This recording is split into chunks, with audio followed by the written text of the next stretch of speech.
请看才华处处。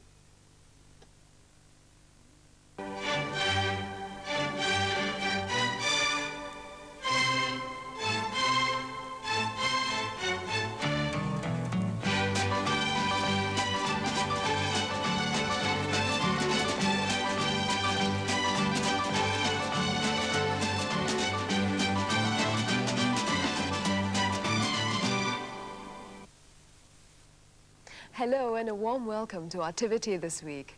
If you're all set, we'll begin with a little light classical music on the flute.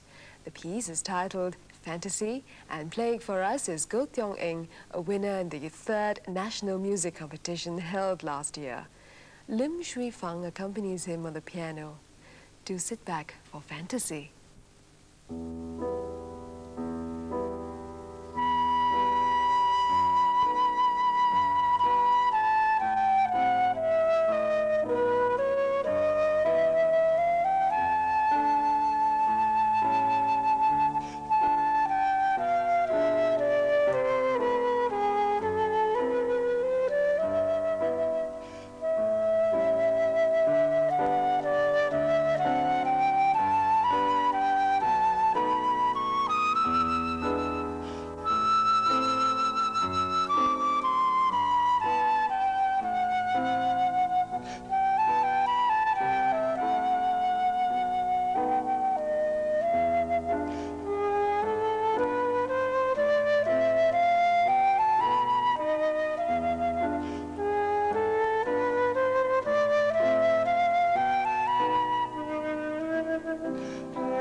Fantasy on the flute. Well, on now for more fantasy of a different kind on a puppet stage. But these are no ordinary puppets we're talking about. They belong to the Chinese puppet theatre of olden days. More interestingly, the puppeteers are not Chinese but French. Tonight, we step into the world of Chinese puppets and meet Jean-Luc Penseau, a very special puppeteer. Chinese puppet shows, like the one Jean-Luc is involved in, date back to the 15th century to the Fujian province of China. The dolls you see here, used by Jean-Luc and Catherine Lahou, are well preserved from the 18th and 19th centuries. The art of Chinese puppetry is a complex, demanding one. It takes some 15 years of learning and practice before a puppeteer can be considered proficient enough to read a Chinese legend and create an opera piece out of it. And it can be all the more demanding if the apprentice is not Chinese, but of a totally different culture. Jean-Luc and Catherine are French, and the first foreigners to learn Chinese puppetry.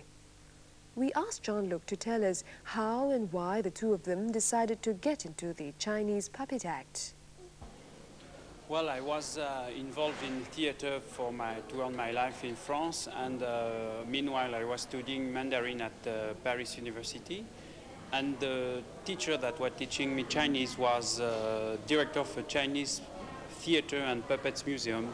So because I was already involved in theater, I get in touch with him, and I start to study Chinese puppets in Paris from the beginning. But very soon I discovered that I couldn't go ahead on my research, and I came to Taiwan and asked my teacher to teach me puppets. Being French, did they have difficulty studying the art? Well, at the beginning, it's rather difficult, of course, to understand everything in the Chinese culture and the way of people think. But you know, I spent 3 years in Taiwan, and slowly you can understand what is the mind of people. And I think if you like something, you can do it. If you don't mind Chinese culture, you will never understand it. But if you like it, and if you like Chinese people, it's not a problem.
It's a challenging art without doubt, but there have been no regrets.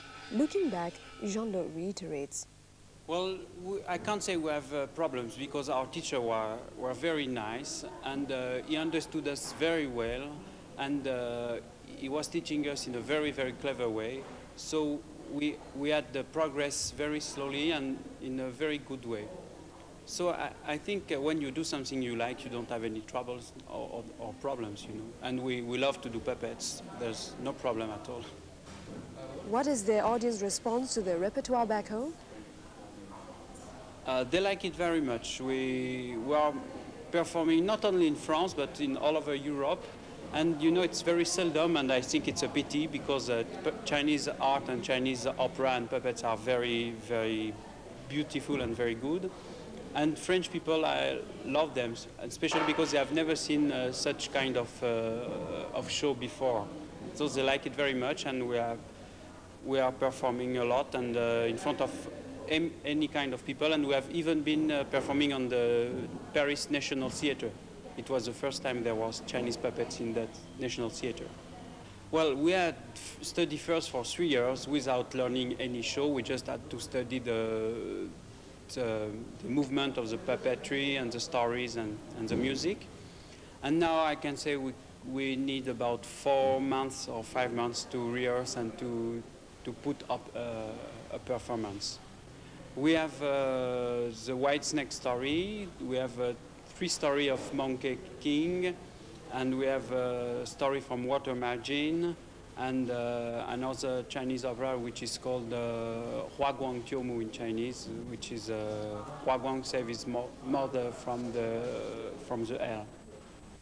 From the Chinese-French combination, we move on to something Indonesian, a dance from Sumatra called Barabarandai, or national music competition. And we'd like to end in the same way too.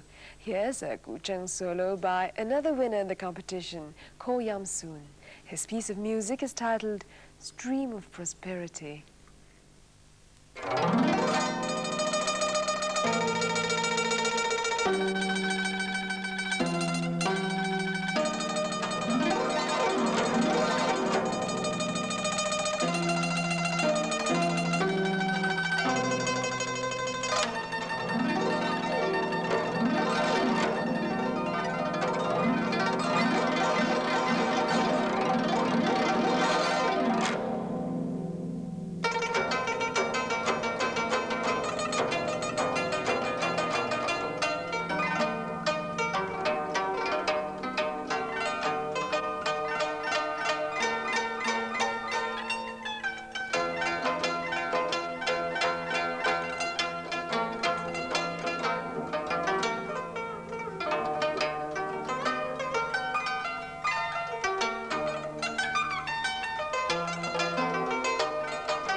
With the last notes of the guzheng still in the air, we bring tonight's program to a close. We'll see you again next Tuesday for another activity with an interesting place and personality as our special feature. Till then, goodbye.